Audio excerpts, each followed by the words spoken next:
It's time to take a look at what's happening around Wyoming for Wednesday, June 18th. I'm Wendy Corr, bringing you headlines from the Cowboy State Daily newsroom, brought to you by the Wyoming Community Foundation. They're asking you to give back to the place you call home. 5 to Thrive is your opportunity to leave a legacy for generations to come. Support the community nonprofits that you care about with a gift through the Wyoming Community Foundation.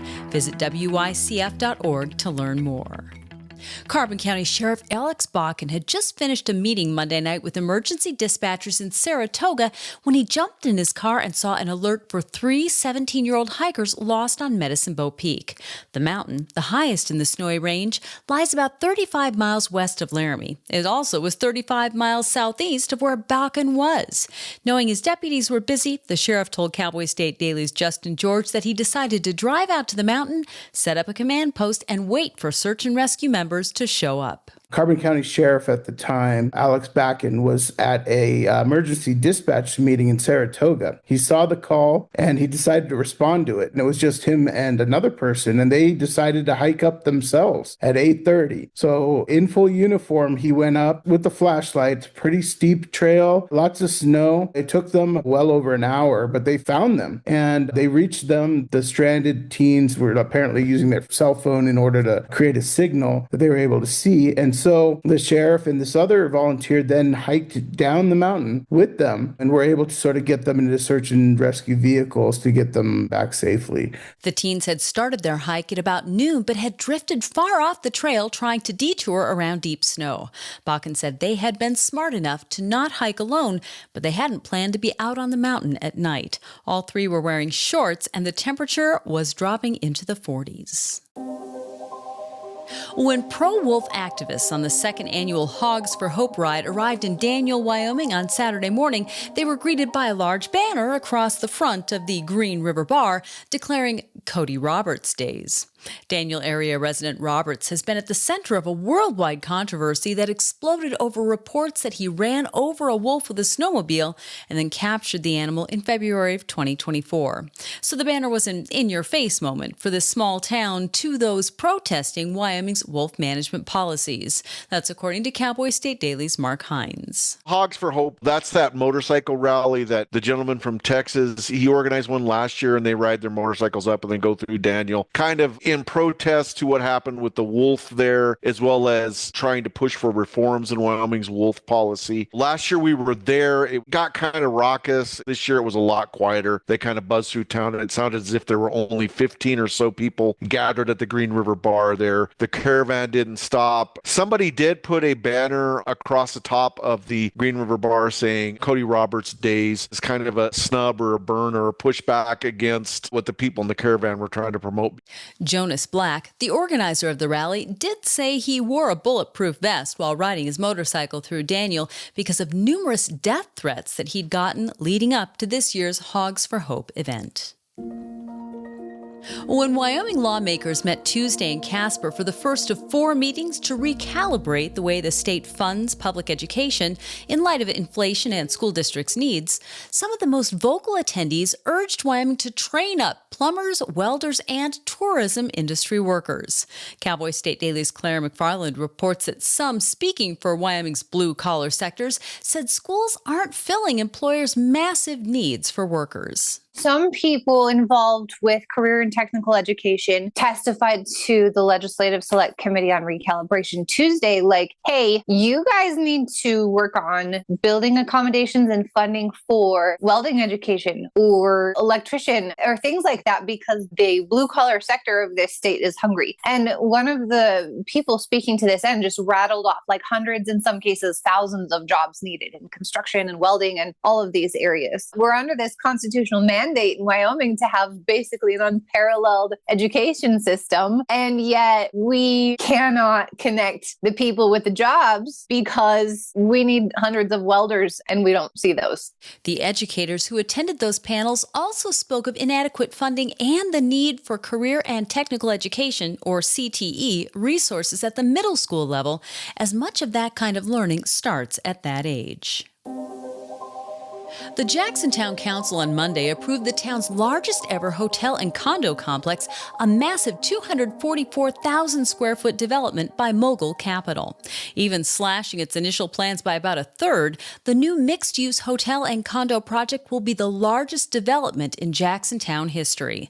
Cowboy State Daily's Renee Jean reports that the complex will take up an entire city block of the high-dollar community's prime downtown real estate. Mogul Capital had proposed that 366,000 square foot mega hotel that sparked a little bit of a furor in Jackson. It's twice the size of Wyoming State Capitol for just reference. So Mogul Capital has gone back to the drawing board. Instead of one big, huge building, it's actually 5 separate smaller buildings. And rather than vacating that alley, that was a bone of contention with the city council. What the plan will do is improve it and add a roundabout to it, which could help ease some congestion on North Cache. I guess another key part of the plan, Wendy, is moving the required workforce housing, affordable housing to the Loop on South Park Loop Road. The new design includes 109 hotel rooms, 19 long-term residential units,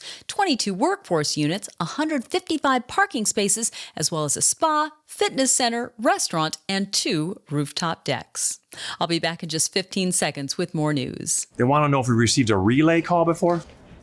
Yes, go ahead. We need to have a party catered. When you receive a relay call, someone who is deaf, hard of hearing, deafblind, or has a speech disability is calling you. It could be the most important call of the day. The U.S. Senate overwhelmingly passed a landmark cryptocurrency bill Tuesday in a big win for Wyoming Senator Cynthia Lummis, who's been nicknamed the Crypto Queen for her years-long work on digital assets legislation.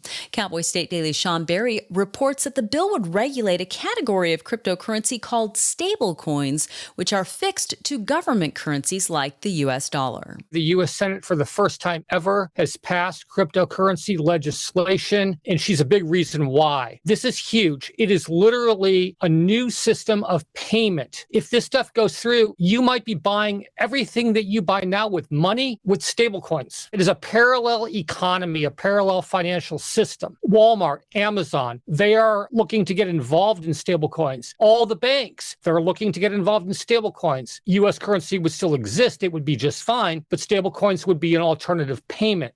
This is the first major cryptocurrency bill of any kind to ever pass the Senate. It now goes to the House after a bumpy ride to get across the Senate's finish line. A surge of supercell thunderstorms over the last week have pummeled Wyoming, Montana, and Colorado with golf ball to baseball-sized hail that obliterated windshields, tore pieces off of homes, and killed wildlife.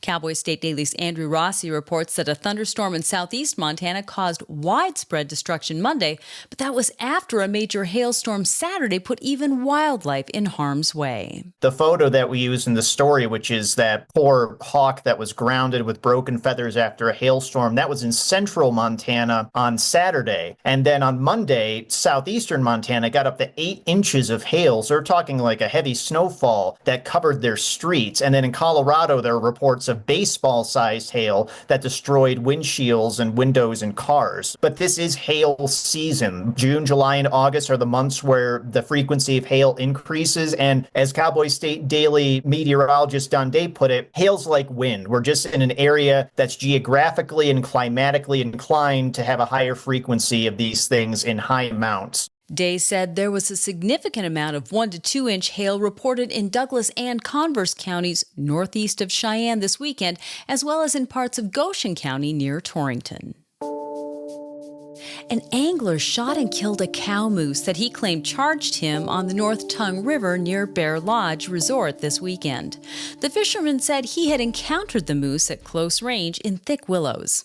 Cowboy State Daily's Mark Hines reports that the cow had 2 young-of-the-year calves, which game wardens had to euthanize because they couldn't survive without their mother. Apparently early Saturday, there was an angler who was charged by a cow moose and shot and killed the moose and at least claimed to the the game wards that it was done in self-defense. So I talked to a couple people with different perspectives, and they both said, yeah, moose, especially cow moose, are nothing to trifle with. Wrong set of the circumstances, they can be extremely dangerous. They both said it's just really too bad. The loss of those calves was just really a terrible thing. Experts say fishing in moose country, particularly going solo, requires keen situational awareness, as moose can be the most dangerous creature on or near the water right now. The 2025 National Pony Express Association Reride this year from Sacramento, California to St. Joseph, Missouri, galloped across Wyoming on Tuesday, spending much of the afternoon on Oregon Trail Road through ranch country in Natrona County. Cowboy State Daily's Dale Killingbeck spoke to riders who had to weather a little rain and hail along the way, just like those who rode 165 years ago. I was able to connect with some riders along the Oregon Trail west of Casper, and so it was kind of cool because there was a big thundercloud coming in, a little rain, a little hail, and so the riders were able to experience what the riders did back in 1860 to 61 when they actually carried the mail along that same route. There was a woman from Colorado that was all excited about being able to ride, especially along the Oregon Trail, and she was saying that it was very touching to her, more touching than she thought it was going to be. The annual Reride, a tradition that began in 1980, tries to trace the same 1,966-mile route that young male riders at the historic Pony Express took between the Missouri and California cities from April 1860 to October 1861. And that's today's news. Get your free digital subscription to Wyoming's only statewide newspaper by hitting on the daily newsletter button on cowboystatedaily.com. And you can watch this newscast every day by clicking subscribe on our YouTube channel, or you can listen to us on your favorite podcast app. Thanks for tuning in. I'm Wendy Corr for Cowboy State Daily.